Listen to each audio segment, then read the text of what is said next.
Welcome to the garage of Chop and Brew, y'all. I'm Chip Walton. I'm here with DonO. We are drinking some fan beers that we got from Dean Symborski of Bay City, Michigan. He sent me 3 all grain beers, 2 of which kind of have a Chop and Brew influence behind them, and one of which has a very Michigan influence, I guess you could say. It's a Hopslam clone. For a second there, I was like, is Bell's in Michigan? I had like a mind fart. It do be. So we got a Spruce Tip Cream Ale, which is a cream ale brewed with some spruce tip syrup, a la Chip Walton's recipe, which is like a la Hank Shaw's recipe. Hopslam clone, and then the rye stout with espresso, the RSE, which he made with his own invert sugar number 3 that he made with turbinado sugar and Kona coffee, and a little bit of that good old milk sugar too for body. So left to right, Spruce Tip Cream Ale. I've had each of these before. Dean was nice enough to send 2 bottles of each. All grain, keg filled. Spruce Tip was brewed basically the beginning of June. So this beer tastes like a cream ale, Y'all? but there's a little zip to it, which I wonder if, is it carbonation, is it hops, or is that a result of this spruce tip juice? Because there's a little extra zip that you would not normally get on a cream ale. Otherwise, I don't feel like I'm tasting pine or some direct flavor profile of what I would expect, but I wonder if it's in there. Yeah. Do you think you get some of it? It's hard because I think that spruce tip syrup is also kind of like citrusy or fruity depending on what time of year. I mean, if he's in Michigan and he made the syrup obviously mid-May, things were still like really early at that point because of how cold things were. So, but it's a 7%. It's 1064 to 1010. Fermented with Oslo Kvike at 95 degrees. Oh, no, that's a adds a spoiler alert because that adds a little. I didn't pick up on the Kvike Oslo. I haven't. And the Oslo is the one that people use and say is kind of lager-like, very clean, fermented even at a high temperature. I want to try that one. I haven't used that one. Fermented in 3 days. So I agree. Like you get like the corn, you get the wheat, you get all those things that you'd expect from a cream ale. I don't necessarily think it shouts like spruce tip syrup, but I've found that things with spruce tip syrup don't necessarily scream that as much as like a true spruce. It's like something you would brew in the fall time with the branches of the spruce tree. It's interesting now that I saw the Oslo, like, I don't know, I do think the 3 or 4 beers I've had fermented with Oslo actually do kind of have this like, it's like fruity, yet still very clean, and in this case it's allowing the honey malt, the corn, the wheat. He's got a little acid malt, but like 4 ounces, so. Well, it isn't like a Kvike strain that gives you a strong flavor profile of the yeast though. It's a big cream ale though, 7%. Yeah, so. But I mean, like I made a very simple beer with the Otterdal, and that's all you can taste is kind of the Otterdal. Whereas our friend made the stout. You made the Black is Beautiful stout with Kvike, and you may not even know that it's fermented with Kvike. Yeah. So this is super clean and super good. We're gonna let it warm up, and maybe a little something will pop out. So the second beer is his Hopslam clone. We'll go to the back page first. Brewed June 15th, 1090 to 1012, so it's 10.2%. Fermented with 1 heaping teaspoon Voss Kvike at 98 degrees. Fermented in 4 days. Pressure fermented in Fermzilla. Dry hops added at day 2 during fermentation. Closed transfer to keg. Original recipe shout out to Beer and Barbecue by Larry, with some slight changes in hops, obviously since he's using the Kvike. I feel like I jumbled that on the way out. Beer and Barbecue by Larry. That's a pretty dope channel if you don't follow it. Dude, right out of the nose, it's got that hoppy hop for sure. That didn't taper off with time or the keg filling, so that's nice. Hop flavor and bitterness, but I mean the actual Hopslam is kind of sweet. Sometimes people talk about it. It's like recent more years it's like almost too sweet, but I thought it actually had honey in it.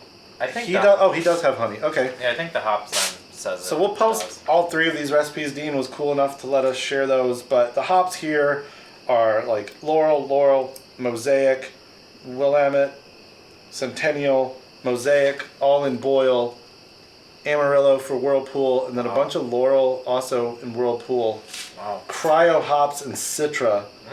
Simcoe Cryo. Jeez, that's a freaking recipe build, dude. Voskevike, and then honey boiled for 10 minutes. So he's following, the basic steps of Hopslam, which is basically a honey double IPA? Double IPA? Honeyfied? Well, it's like 10%, I think. This is one that I would definitely enjoy having on tap in the basement, and could also get in trouble having. You like your big IPAs, huh? I said in the bathroom in the basement. I wonder if anybody's ever just built a keg wall to where there's like a couple of taps right by the head in their restroom. Probably. There's probably somebody People that has always, that. Yeah, I'm sure. Number 3. Beer number 3. 3 of 3. So, Dean, in proper tribute to the Fat Propa, Chris England, who came up kind of with this recipe for me, the RSE, the Rye Stout with Espresso. His is, I believe, bigger than ours was. I'd have to go back and look. But essentially, it's a stout with a lot of rye, espresso, and then he made his own invert sugar, which I think is awesome. And then he also said the dark grains were steeped in the boil kettle during runoff. You think that means the dark grains were maybe in its own muslin bag, chilling like a tea bag as these more base malt runnings came in. It still would have been 60 some degrees.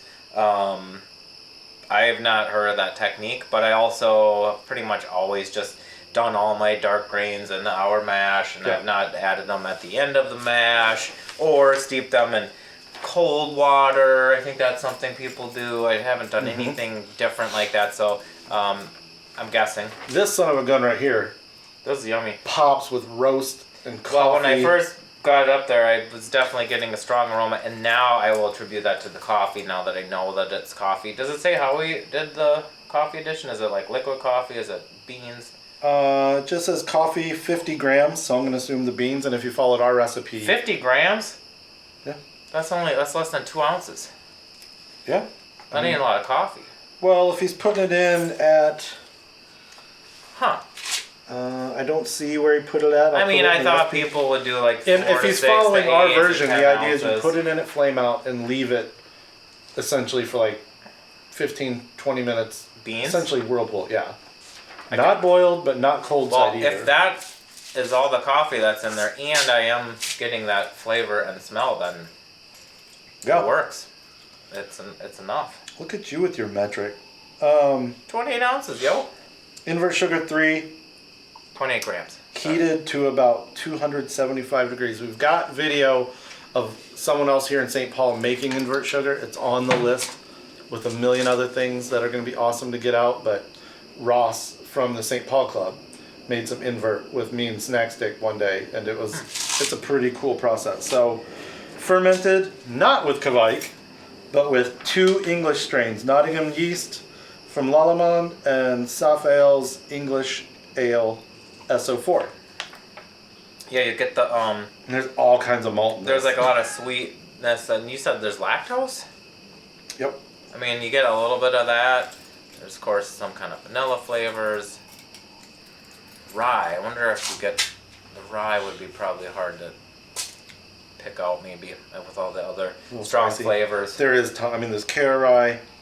There's real rye. By and far, it's like Golden Promise is the base malt. There's like about 10 other malts on here. Chocolate malt, roasted barley, chocolate rye, flake oat, so... That's a good drink. And Laurel. He loves Laurel, and I don't...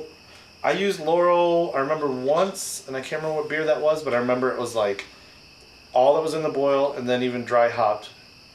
I think maybe it was the smoked blonde that I did.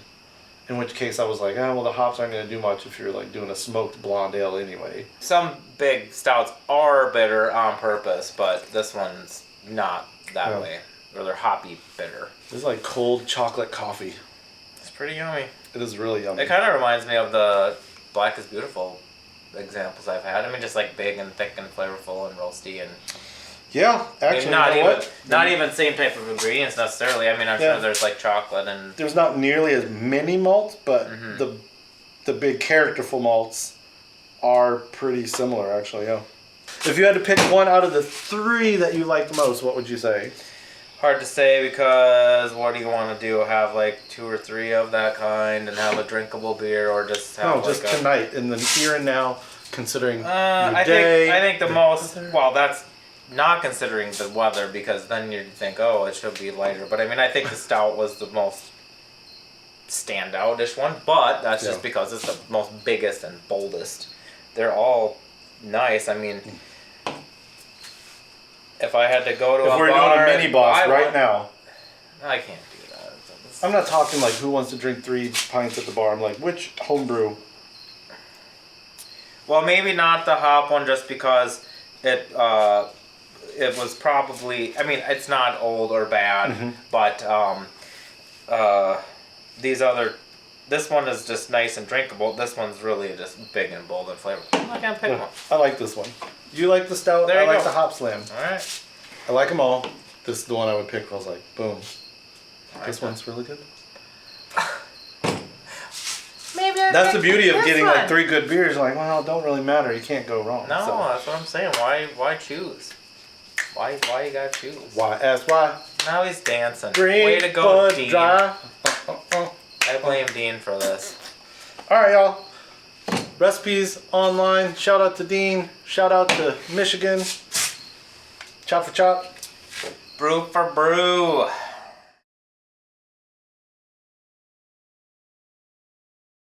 Symborski is what I'm going to Yes, Chip. Symborski. See? Thanks. Symborski. Simbolance. So like Richie Sambor... No, Symborski. Simba. Symborski. Alright, that'll be my demonic device. Symborski. Yeah. What's going on, everybody? Welcome to the socially distanced garage of Chop and Brew. I am in here with... DonO. Chip Walton. The neighbor Rob's creeping and stalking on us.